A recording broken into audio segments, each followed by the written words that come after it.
I want to welcome all of you who are here in the room and all of you who are watching on Facebook or on YouTube. We're so glad that you're here. Now, if you're in the room, obviously, you just watched a clip from a movie called Identity Thief. And we live in a world today where it is so easy to get scammed. I don't know if you've been scammed before. I've been scammed a couple times, not by that kind of stuff, but by like people in my life. But it's so easy to get scammed. And the truth is that we live in a world today where sometimes lies can look and sound like truth. Lies can look and sound like truth. And sometimes we buy into a clever lie because from a distance, without really like evaluating what was said or what we're believing, from a distance, there's an element of truth to it. And so we go ahead and we buy into it. But when we scrutinize that lie, it's revealed for what it is. Today, we're kicking off a brand new message series that will take us up to Easter and possibly even beyond Easter. We'll have to wait and see. But as you know, I've already said this message series is called Soundtracks. Now, we rarely think about the soundtrack to a movie that we're watching. The best movies have like the best soundtracks, right? But the soundtrack, we rarely think about it or even are aware of it. What's happening on screen, we're kind of focused on that. But what's happening with the music, the soundtrack, it can completely change the way you feel about any scene in a movie, right? So a soundtrack, it can make you cry. You can just tell something really emotional is happening because like the synth kind of comes in. Ju Meng, he's the king of that. You can put down the keys and make everyone be like, I feel something right now. A soundtrack can make you feel it can make you feel suspense and angst. The drum beat in the movie, you're kind of like, what's going to happen next? It can also make you feel joy when the music comes in at the end. And I'm known to cry during movies. I get cry shamed a lot by my family, especially at Pixar movies. But that's the thing, whatever. Now, you can take the exact same scene that you saw on screen, the one where you felt really suspenseful, and if you change the soundtrack to that moment, it's just not as suspenseful. It's going to feel completely different. And what's happening on screen doesn't change, but the way we experience it completely changes based on the soundtrack. Now, I've been listening to a book recently by an author named John Acuff, and he wrote a book called Soundtracks. And he introduced me to this idea that the same way that a soundtrack completely changes how we feel about what's happening in front of us, we all have thoughts that go around in our heads that completely shape the way that we experience life, the way that we view ourselves, the way that we view our relationships and our opportunities and our future. We have different thoughts that run through, and it's like a soundtrack. We're not even aware that those thoughts necessarily are going through our head because sometimes they're subconscious. But soundtracks tell us things like sometimes our soundtracks sound like this. You're not smart enough to try that. Somebody else has already done that. Don't bother. Someone else has done that already. You're a lousy, fill in the blank. You're a lousy husband. You're a lousy wife. You're a lousy mother. And we listen to that in our head. We hear things in our head like, what's wrong with you? What's wrong with you? Why did you say that? Why did you do that? Or things like, if people knew the truth about my life, if people knew the truth about what's happening right now, they would abandon me. There's a million other examples that I could give. But all of us wrestle with soundtracks that influence us without us even realizing it. And here at Catalyst, week number 2, officially, we inject discussion questions throughout our messages. So when we move into homes 2 weeks from now, and I'm praying for all of us here that we would say, hey, I'll give that a try. But what we do is throughout the message, we have discussion because we believe life change, it happens more in circles than it does sitting in rows. I believe we learn more when we are listening to other people's perspectives and going, wow, I never even thought of that. That's really helpful. Than sitting passively and just listening to something. So what we're going to do here in just a moment, I'm going to break us up into, I'm going to say maybe 4 different groups. And you are free to move your chairs around. Try to make them in such a way that you can see each other and you'll be facing in, but also so that it's easy to turn your chair back around and look at me when we pick things up in just a few moments. Before, let me tell you what the question is, and then we'll go ahead and do this. Here's the question that we're going to discuss in a moment. What things influence us to have negative soundtracks about ourselves, our opportunities, our decisions? You could insert our relationships. What are some of the factors that plant these ideas in our head? And now we're not asking what those soundtracks are quite yet. We're just asking, what are some of the things in life that can plant these soundtracks that we sometimes believe? If you're watching online right now, and for those that are in the room, if you're an introvert, I just want you to know that we know you're here, and we want you to know this is a safe place. We're not going to call on you and say, well, you haven't shared anything yet. What do you think? We're not going to do that. Not everybody likes chatting, and this is a safe place. If you're introverted, please, we love you. We're glad you're here. You do not have to share until you feel ready. Now, because this is a new message series, I want to take one more moment before we dive into a Bible passage. I promise I have Bible coming, okay? I'm just trying to set the table for this entire series as best we can. In the book I'm reading by John Acuff called Soundtracks, he mentions that there are 3 very important questions that we should ask to reveal whether the soundtracks that are going around in our head about ourselves, our life, our future, there's 3 questions that we ought to ask about the soundtracks we have. Number 1, is it true? Is the soundtrack actually true? Number 2, is it kind? Are we being kind to ourselves, the things that go around in our head? And the third question is it helpful? Now, I'm going to talk more about this in another message, but I want to tell you about a soundtrack, if I can be vulnerable with you for a moment, a soundtrack that's been rattling around in my head for nearly 23 years. I've been a full-time pastor. Now my title here is lead equipper, because we believe sometimes churches get all about the pastor doing everything, and we believe that God has called us to have a variety of leadership positions, and so I'm actually called the lead equipper. I'm not going to correct you if you call me pastor. I've been one for 23 years, but I'm a lead equipper. But here's the soundtrack that's been going around in my head for nearly 23 years. This is it. Mike, you're a lousy leader. You're just not great at it. You're not as good as so many other people. Like at best, you're like an average leader, but generally speaking, Mike, you're not that great. So don't take yourself too seriously. You're not that great a leader. Now, I have a question for you. I have a question for me. Is that true? Is that true? When I share this with people, I've gotten the same reaction. Like as long as I've been being vulnerable with people, which is pretty much my whole life because that's how I'm wired, people look at me, they're like, why would you say that? Mike, why would you say that you're not a very good leader? Like you're out of touch. I'm here. A lot of people have said, Mike, I'm at this church because of you, because I think you're a great leader. That's why I come. So I need to scrutinize my own soundtrack that goes around my head. Mike, is that true? And in many cases, the soundtrack you have going around in your head is also not true. But we say it over and over, right? I ask myself, is it kind? Is it kind for me to say to myself, Mike, you stink. You're a bad leader. It's not kind. And is it helpful? Is it somehow making me a better leader? Is it making me a healthier person to believe that and to let that just go unchecked all around? None of those things. It's not true, it's not kind, and it's not helpful. Here's another question. This is kind of rhetorical because I think you'll know the answer.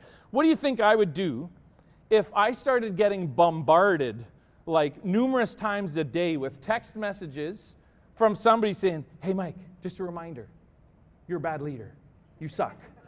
What if I got that the first time I'd be like, come on, who's this person? Why are they doing this? The second time I'm like, I don't want to, who are you? Like, you don't even know me.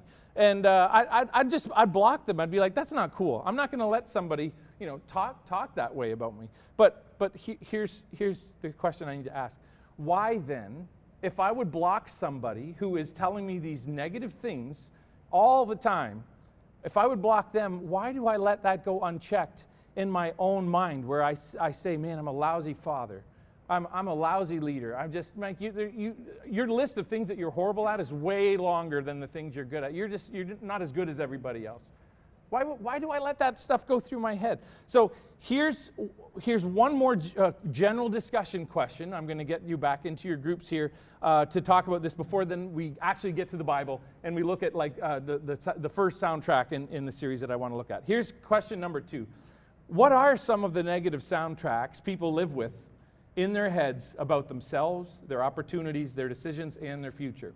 Not asking you to share your soundtrack, but just asking in general, What are some of the lousy soundtracks that people sometimes believe about themselves, about their future, about their all that? So go ahead, get into groups. If you're on YouTube, we'll pick this up in just a second. Today, as we're diving into one of the first soundtracks that I think affect all of us, especially as a church, as a body of Jesus followers, what we're talking about today impacts all of us, and that is this is the soundtrack of autonomy and independence. The soundtrack of autonomy and independence. It kind of goes like this: I don't need anybody, therefore I'm going to kind of put my walls up and only allow a tiny amount of people, maybe one.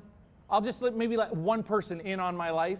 Everybody else, sorry, walls are up, don't trust you. I'm going to generally, I can do this myself.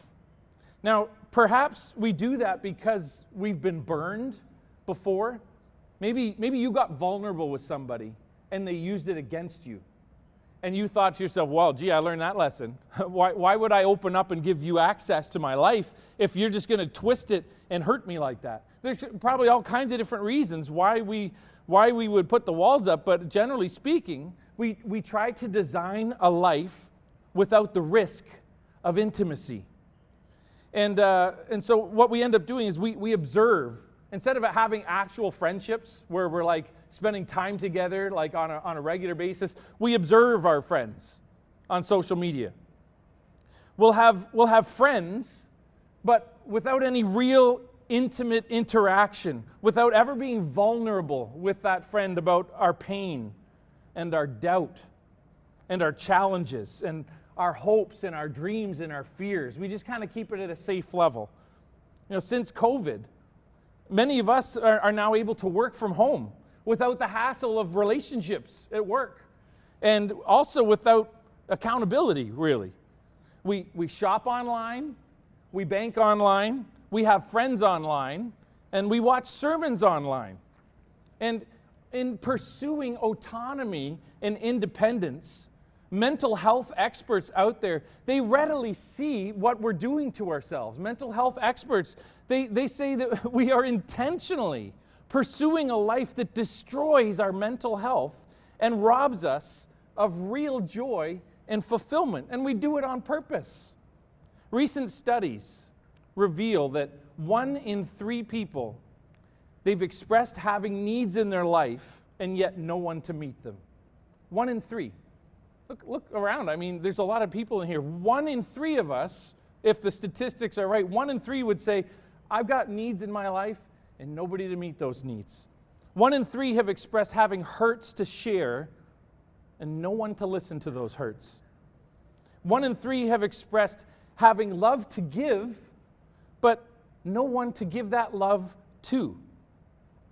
Ongoing feelings of loneliness and isolation and longing to love and be loved, and yet with the daily reality that they don't have anyone to connect with in an authentic way.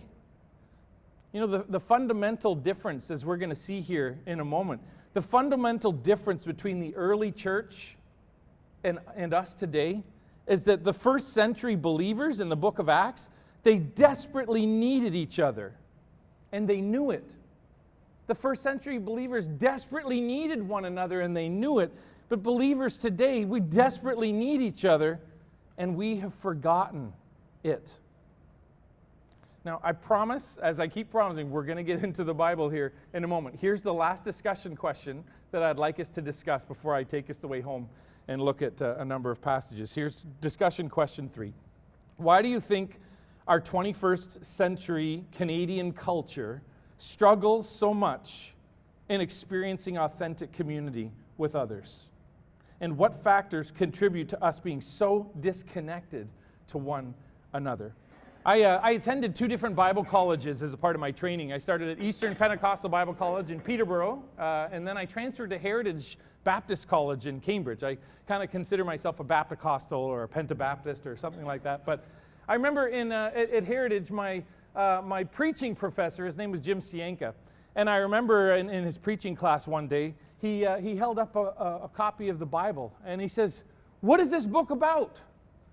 And it was kind of an interesting thing because all of us immediately, I think, had the same reaction. All of us students were like, oh boy, how do I whittle it down to like, okay, what's the best way to, I don't want to miss anything, right? And then as we're still thinking, he yells, he's like, it's about God!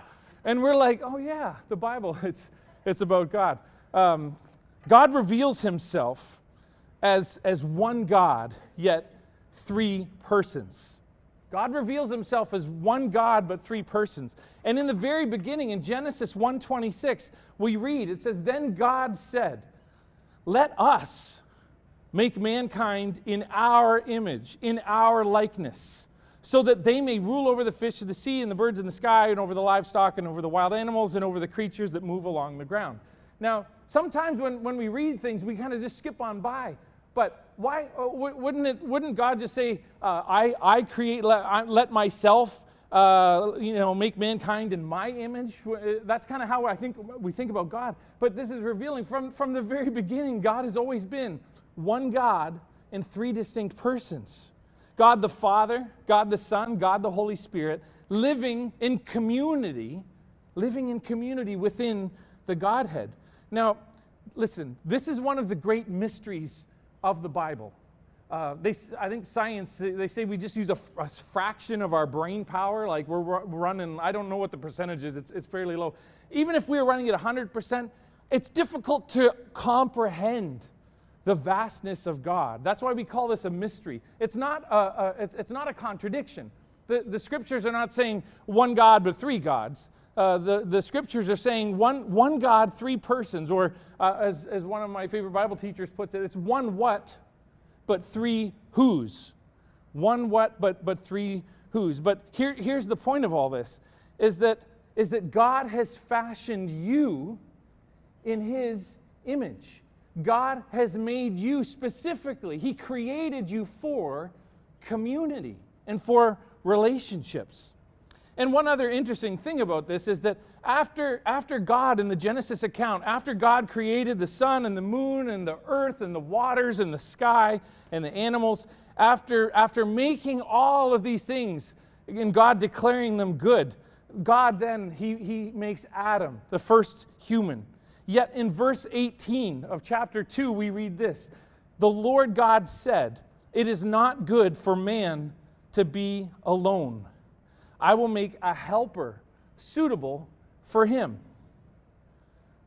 That's profound to me, is that God, everything he created was good, but when he looked at man, the first human, when he looked at Adam, he said, yeah, something's missing here. Adam's built for a relationship. And so he said, it's not good for man to be alone. But here's the problem. We live with this broken soundtrack in our heads that for whatever reason, we started listening to this soundtrack that autonomy and independence, it's just safer.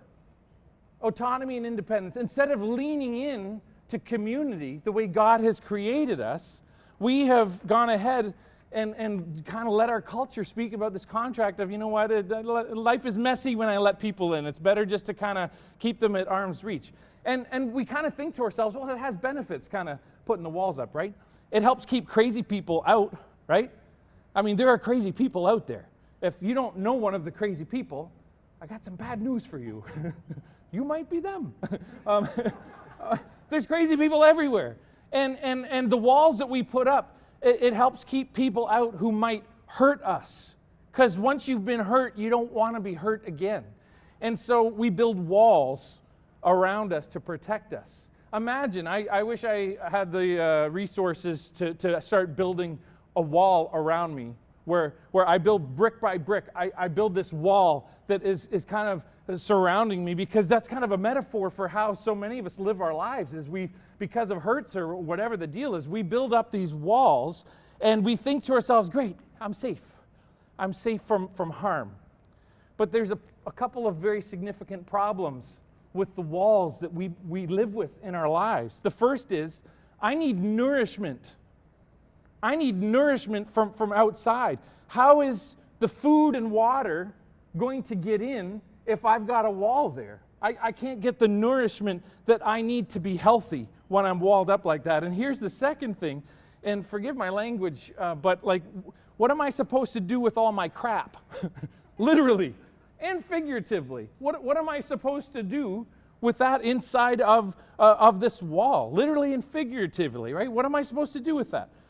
You see, when I'm walled off from community, I am less healthy because I don't get the nourishment I need, and I'm less healthy because I'm not dealing with my own crap, and I have a lot of it. Some of you know me, you're like, he's not lying. The fact that you're using that word in a sermon, Mike, there's an illustration right there. So here's a question, though, I want to ask. Have you ever stopped for a second to consider how exactly did a small Jewish cult started from a carpenter from Nazareth who had 12 disciples, and one of them betrayed him, so he was down to 11. I mean, there were more disciples than just them, but the question remains, how on earth did this little group become a movement that continued into the 2nd century? You see, back then, religious movements, they came and they went. And people would claim to be some religious leader, and they'd be a flash in the pan, and we don't know who they are. And so many of these movements, they just cease to exist after a few years, right? How on earth did this little Jewish cult, as it was thought of at the time, started by Jesus, how on earth did it make it out of the 1st century, let alone here we are 2,000 years talking about it still, against all odds? You see, they had no power. They had zero political power at all. They couldn't leverage that to move the movement ahead. They had no money. They had no buildings. These Jesus people, they didn't have church buildings or whatever. People say, they went to the temples and they had worship services there. I don't think they were having worship services at the temple, in the Jewish temple. They went there to reason with some of the Jewish folks there. But how on earth, against all odds, where you have the most powerful military and political might in centuries, the Roman Empire, the Roman Empire wanted to squash it, and yet it made it. The Jewish leaders in Israel, they wanted to squash it, and yet this thing, it made it out of the 2nd century, and it has changed the lives of millions and millions of people. How on earth did that happen with no money, no buildings, no political influence? This was 300 years before Christianity was adopted as the official religion of the Roman Empire. So many people, they point that out. Yeah, that was 300 years after the fact. How did it even survive for those 300 years before the Roman Empire would say, okay, yeah, this is a good thing. We used to slaughter and kill these Christians, but now we're going to adopt their religion as part of it, right? What happened in those 300 years that made the early church grow like wildfire? And the reason is because Jesus' followers, they weren't just people who believed some stuff. They put into practice what Jesus taught.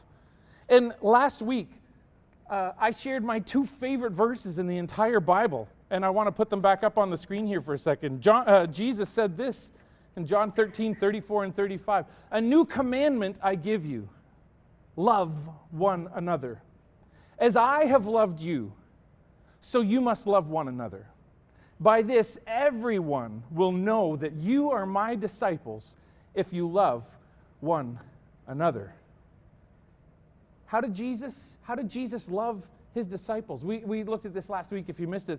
Jesus, he did not come to be served, but he came to serve, and he took on the nature of a servant, and Jesus washed the feet of his disciples, one of the most lowly, humble roles. And Jesus served, and he says, okay, you see the way I served you? I took my title and my self-importance, and I put it aside, and I loved you, and I served you. That's how I want you to love one another. I want you to put other people's needs ahead of your own. And so Christians did something crazy.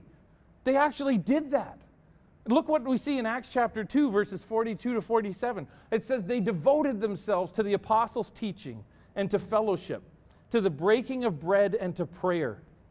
Everyone was filled with awe at the many wonders and signs performed by the apostles. All the believers were together and had everything in common. They sold property and possessions to give to anyone who had need. Every day they continued to meet together in the temple courts. They broke bread in their homes and ate together with glad and sincere hearts, praising God, and get this, and enjoying favor with all the people. And the Lord added to their number daily those who were being saved. Outsiders were looking at this group of Christians going, do you see this? How this group of Christians, do you see how they treat one another? Do you see how the men, do you see how they treat the women? Do you see how they treat children? These Christians, I've never seen anything like it. They love and they serve and they share.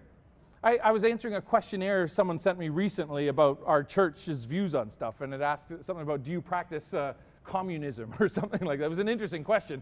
But some people misguidedly look to this passage and say, hey, there's communism. They sold everything they had, and then they all kind of shared. Listen, communism, it forces you to do that. It's mandated. What we see here in the book of Acts, there was no mandate that believers must do that, either by the church or by political power. They did that freely because they said, Jesus gave everything for me. He gave me everything. Eternity with God in heaven. My sins have been forgiven, paid for with the blood of Jesus. What more could I get than eternal rest with God? All the stuff that I have, it doesn't matter anymore. I want to love you and serve you and put your needs first. And so it says here that they had favor with all the people.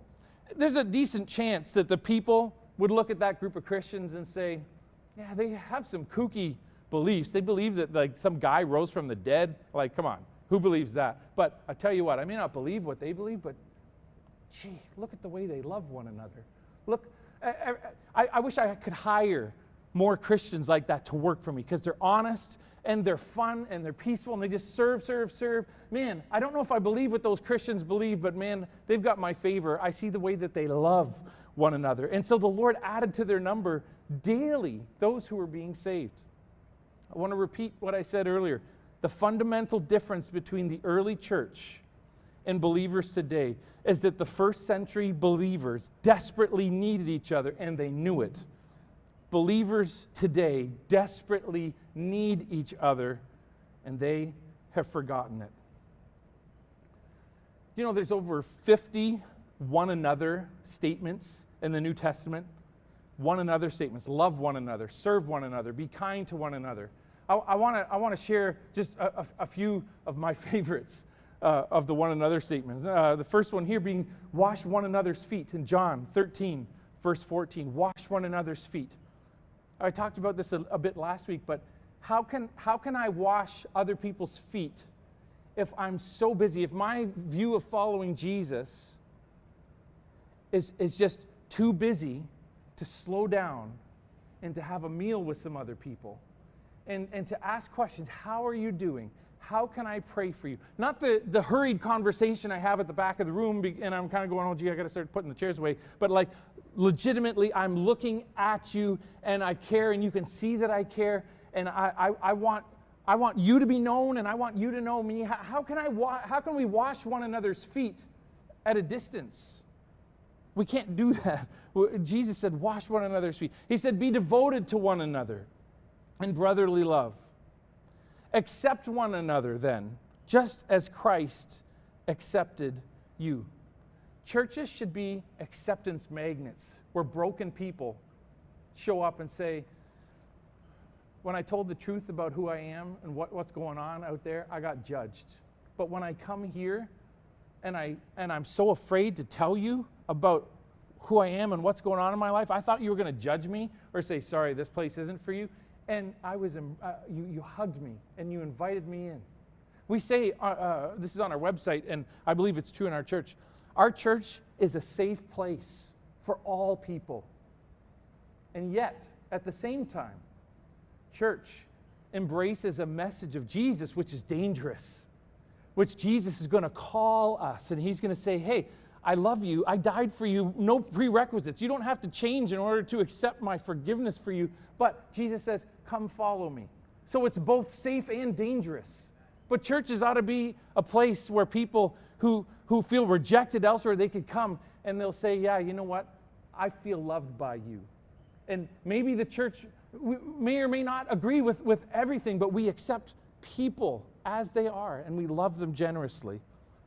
Galatians 6:2, carry each other's burdens We're to carry each other's burdens. How can we carry each other's burdens if we don't even know what they are? Be kind and compassionate to one another. Bear with one another, says Paul writes in Colossians 3:13. I believe in a church. We believe in a church at Catalyst that this ought to be a place where you are welcome with your questions. You have questions about, Mike, you talked about, why do you believe in the Bible anyways? What about, I don't know, whatever your questions are. We have a lot of questions, and sometimes we think, oh, if I ask that at church, they're probably going to say, hey, sorry, we don't talk about that here. Just believe, just have faith. We say, no, we are a welcome place for you to bring your questions. We are a place where you are welcome to bring your doubts. Do you know faith and doubt are the same coin? It would be great if we had certainty and proof. What we have is we have evidence.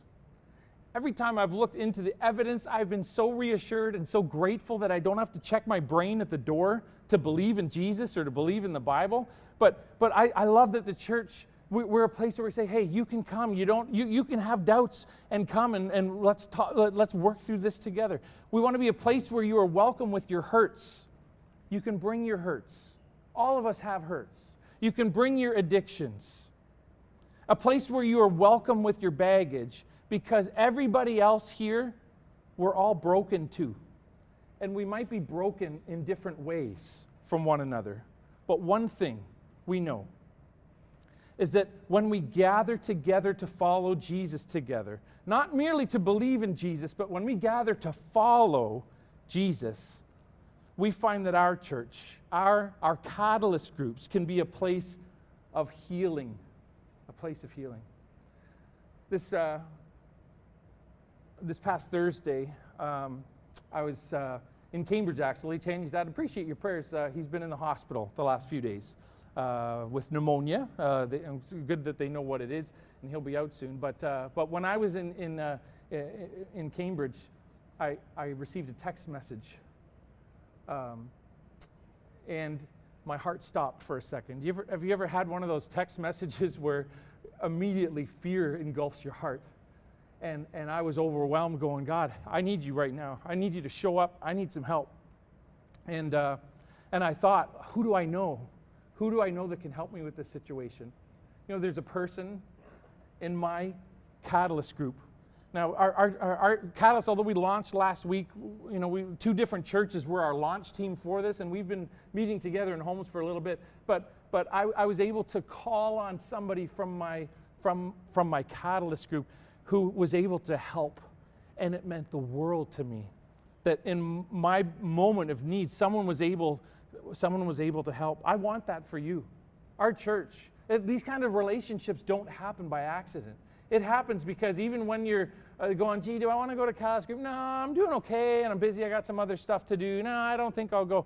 Like when we realize, no, it's not about whether I need it or I should go. I need to be investing in that group, because it's only when we are together building relationships that the trust gets to that level that on the day that the bottom falls out of your life, immediately after the fear engulfs your heart like mine did a few days ago, immediately I'm caught by a community, an authentic community who knows me and they know what we're going through and are able to jump in and help. What we're doing here at Catalyst, it's life-giving and it is life-changing. But how can we experience that on the fly? I'm just so grateful that you are here and that you're on this journey with us. And God is going to show up in some unbelievable ways.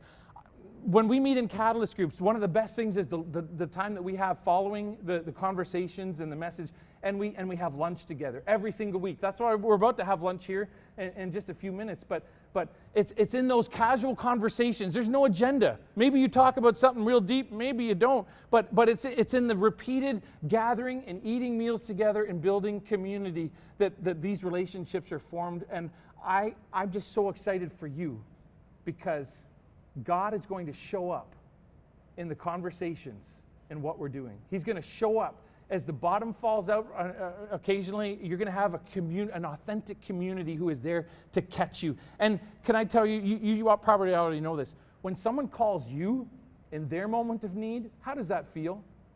I guess it depends on the person. If it's a really needy person who's constantly calling you, you're like, oh my gosh, good grief, right? But I'm just being honest, right? But listen, when you get a call from someone and they say, hey, I'm going through something, can you help me? I don't know about you, but when I get those phone calls, I go, I was born for this. I was born for this moment. And I feel it affects my self-esteem. It affects how I view God. God, thank you for this opportunity. And God has this for you as well.